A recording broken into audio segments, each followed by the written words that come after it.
ویسے نفس کے بارے میں یہ ہے کہ نفس جو ہے قرآن مجید میں بہت سے مختلف معنی میں آیا ہے۔ نفس ایک جزوی شے بھی ہے، نفس امارہ، نفس حیوانی، یہ ایک جزوی شے ہے۔ اور نفس میں خود، میرا وجود، میرا ایگزسٹنس، میری ذات نفس ہے۔ اللہ نے یہ لفظ اپنے لیے بھی استعمال کیا، اللہ کے لیے کسی نفس امارہ کا سوال تو نہیں نا۔ وَيُحَذِّرُكُمُ اللَّهُ نَفْسَهُ، اللہ تمہیں ڈراتا ہے اپنے آپ سے، یعنی اللہ اپنی ذات سے ڈراتا ہے، ڈرو۔ حذر ہے چیرا دستاں، سخت ہے فطرت کی تعزیر۔ نفس جو ہے کسی کلی حقیقت کا نام بھی ہے، جزوی حقیقت کا نام بھی ہے۔ اس معنی میں وہ بات بن جاتی ہے، لیکن یہ کہ اس کے بعد مجھ پر منکشف ہوئی یہ بات بھی میں بتا رہا ہوں آپ کو، مجھ پر بھی اس کا ان چیزوں کا تدریجاً انکشاف ہوا ہے، تدریجاً، کہ روزے کے اس پروگرام کی کلائمیکس کیا ہوا۔ لعلکم تتقون، لعلکم تشکرون، لعلہم یرشدون، یہ آیت جو آئی تیسری۔ وَإِذَا سَأَلَكَ عِبَادِي عَنِّي فَإِنِّي قَرِيبٌ، اور اے نبی صلی اللہ علیہ وسلم، جب میرے بندے آپ سے میرے بارے میں پوچھیں تو انہیں بتا دیجئے میں قریب ہی ہوں۔ یہ کیا مطلب ہوا؟ اب ایک صاحب نے تو ایک عجیب سی بات کہہ دی، یہ روزے کے مسائل کے مطابق سوال تھا۔ سوال یہ ہے، عربی زبان ہے، کیا پوچھنے والوں کو پتہ نہیں تھا؟ وہ تو اللہ سے اس کے بارے میں پوچھ رہے، اللہ کے بارے میں ہمیں بتا۔ وَإِذَا سَأَلَكَ عِبَادِي عَنِّي، کیوں پوچھ رہے؟ اس لیے کہ جب تک روح سوئی ہوئی تھی، مدہوش تھی، حیوانیت کا اس کے اوپر دباؤ تھا، اس وقت تک تو اس کو توجہ ہی نہیں تھی اللہ کی طرف۔ اب یہ روزے اور رمضان اور قرآن کے پروگرام میں کچھ ریلیف دی ہے اسے، کچھ اسے جو ہے اس کا بوجھ کم ہوا ہے۔ یوں سمجھے کہ کسی شے کو آپ پانی میں ڈال دیں، کسی انسان ہی کو، اور اس کے پاؤں کے اندر کو بڑا سا وزن باندھ دیں تو اوپر نہیں اٹھ سکتا، ہاتھ مارے گا، نہیں اٹھ سکتا، اس لیے کہ وہ پاؤں کے اندر وزن پڑا ہوا۔ یہ ہے وہ بات جو قرآن کہتا ہے۔ اب یہ بات بھی میں پھر کہہ رہا ہوں آپ سے، کہ اس کے بغیر سمجھ ہی نہیں آ سکتی۔ لَقَدْ خَلَقْنَا الْإِنسَانَ فِي أَحْسَنِ تَقْوِيمٍ ثُمَّ رَدَدْنَاهُ أَسْفَلَ سَافِلِينَ۔ کیا معنی بھائی؟ ہم نے انسان کو پیدا کیا ہے بہترین تقویم پر، پھر گرا دیا اسے نیچوں میں، سب سے نیچے، سب سے اعلیٰ ملائکہ اور ارواح کی جو تخلیق ہوئی تھی، یہ احسن تخلیق۔ اس کے بعد وہ ارواح سلا دی گئی۔ اب جو اس دنیا میں آئی ہے وہ روح، وہ اس جسم کے ساتھ آئی ہے، اس جسم کے ساتھ معاش بھی لگا ہوا ہے، اس جسم کے ساتھ جو ہے آپ کے جنسی جذبات بھی لگے ہوئے ہیں، جسم کیا کیا مصیبتیں لگی ہوئی، کتنے بھاری بھاری بھاری بوجھ اس کے ساتھ لگا کر کہاں ڈال دیا اس کو۔ اوپر اٹھے تو کیسے اٹھے؟ اس لیے کہ ایک وہ مرحلہ ہے۔ لقد خلقنا الانسان فی احسن تقویم۔ کچھ آج کل کے احمق قسم کے دانشور کہتے ہیں یہ مخلوق احسن جو ہے، اشرف المخلوقات، انسان کو یوں ہی مشہور کر دیا، بے معنی بات ہے۔ بے معنی نہیں ہے بھائی، جو مسجود ملائک ہو وہ احسن مخلوق نہیں ہے۔ فی احسن تقویم جسے قرآن کہہ رہا ہے، احسن احسن احسن۔ لیکن یہ کہ وہ حکمت دین جو ہے، یہ میں لفظ آج خاص طور پر آپ کو بتانا چاہتا ہوں، حکمت دین۔ اس سے پہلے بھی میں نے بیان کیا، حکمتیں دو طرح کی ہیں۔ ایک حکمت تفصیلی ہوتی ہے، جو احکام ہیں ان کی حکمتیں، یہ وضو میں یہ ہاتھ جو دھوتے ہیں کیا حکمت ہے، تیمم جو کرتے ہیں کیا حکمت ہے، ہر معاملے میں روزے کی کیا حکمت ہے، نماز کی کیا حکمت ہے، یہ حکمت تفصیلی ہے۔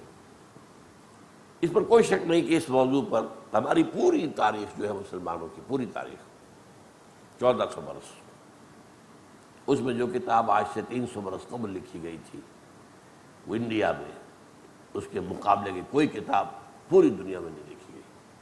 حجت اللہ البالغہ، اللہ کی حجت، کہ اللہ نے کوئی چیز کیوں فرض کی، یہ کام کیوں کیا، نمازوں کے اوقات کیوں مقرر کیے، یہ کیوں کیوں کیوں کیوں، یہ حکمت۔ لیکن یہ حکمت تفصیلی ہے، ایک حکمت اصولی ہے، اس پوری کائنات کی حقیقت کو جاننا۔ آپ کو معلوم ہے فلسفہ چھلانگ لگاتا ہے نا، فلسفہ چھلانگ لگا کر جاننا چاہتا ہے پوری کائنات کی حقیقت کیا ہے، وجود کی ماہیت کیا ہے، یہ وحدت الوجود ہے یا وحدت الشعور ہے، کیا ہے۔ یہ فلاسفہ جو ہے یہ کیوں آخر انہیں کیا بیماری لاحق ہوتی ہے کہ ان چکروں کے اندر پڑتے ہیں؟ اس لیے کہ ارج ہے، انسان اللہ نے رکھی ہوئی ارج، پیٹ کے اندر بھوک لگتی ہے تو اللہ نے رکھی ہوئی ہے نا۔ اس طرح علمی ارج بھی ایک ہوتی، پیاس، علم کی پیاس، علم کی پیاس۔ اب جس شخص کو فرض کیجئے وہ ابھی جوان ہی نہیں ہوا، اسے کیا پتا جنسی لذت کس بلا کا نام ہے اور جنسی ارج کس کو کہتے ہیں، اسے پتہ ہی بچہ ہے۔ اسی طریقے سے جن کے ذہن میں سوال پیدا ہوتے نہیں، وہ سمجھے بیکار کو خام خو گئی، کیا لا یعنی باتیں کرتے ہیں، یہ کیا ضرورت ہے۔ لیکن حکمت بدقسمتی ہمارے یہاں کیا ہوئی ہے کہ عرب جو ہے بحیثیت مجموعی حکمت سے نابلد تھے، بات ماننی چاہیے۔ وہ ایک فعال قوم تھے، بس جو بات مانی مان لی اور اب تن من دھن لگانے کو تیار ہے بس۔ اگر یہ جذبہ نہ ہوتا تو 23 برس کے اندر انقلاب مکمل نہیں ہو سکتا۔ آدمی جو ہے وہ جو اقبال نے ایک نقشہ کھینچا ہے، آپ نے بعض تصویریں اس کی دیکھی ہوں گی، اس طرح بیٹھا، لاکھ حکیم سر بجیب ایک کلیم سر بکف۔ کلیم حضرت موسیٰ سر بکف ہے، فرعون سے ٹکرا رہے ہیں جا کر میدان کے اندر، کھلے میدان، اور حکیم دانا انسان جو ہے وہ بیٹھا غور کرتا رہتا، بس اس سے آگے چلتا نہیں ہے وہ۔ لیکن یہ ہے کہ عربوں کے جذبہ عمل کا بہت تھا، فعال قوم تھی۔ انہوں نے قرآن سے جو اصل اس کا مغز تھا ایمان، وہ حاصل کر لیا، اور وہ یقین کے درجے کو پہنچا ہوا ایمان، پھر جہاد، ایمان جہاد، ایمان جہاد، ایمان، دو الفاظ کے سوا کسی چیز کی وہاں بات ہی نہیں تھی۔ ابھی نماز بھی نہیں تھا بھائی، کہاں تھی نماز؟ 11 سال بعد نماز پڑھانے کا نظام آئے گا، دعوت اور صبر، مصابرت، جھیلو برداشت کرو، یہی ہو رہا ہے۔ تو یہ جو ہے مولانا روم کا ایک بڑا شعر پیارا آیا تھا ذہن میں، سنانا چاہتا تھا۔ چند خانی حکمت یونانیاں، حکمت قرآنیاں راہم بخواں۔ کب تک تم یونانیوں کی حکمت پڑھتے رہو گے؟ یہ ساری یونانی حکمت ہے۔ عالم اسلام کے ساتھ حادثہ کیا ہوا؟ میں نے بتایا آپ کو، عرب جو ہے وہ کوئی فلسفی قوم نہیں تھی، حکومت اللہ نے دے دی بڑی زبردست، سلطنت عباس، بنو عباس۔ اب جو سیلاب آیا ہے وہاں پر یونان سے آیا ہے، علوم کا، فنون کا، فلسفے کا، یا افلاطون کا فلسفہ چلا آ رہا ہے، یا ارسطو کا فلسفہ چلا آ رہا ہے۔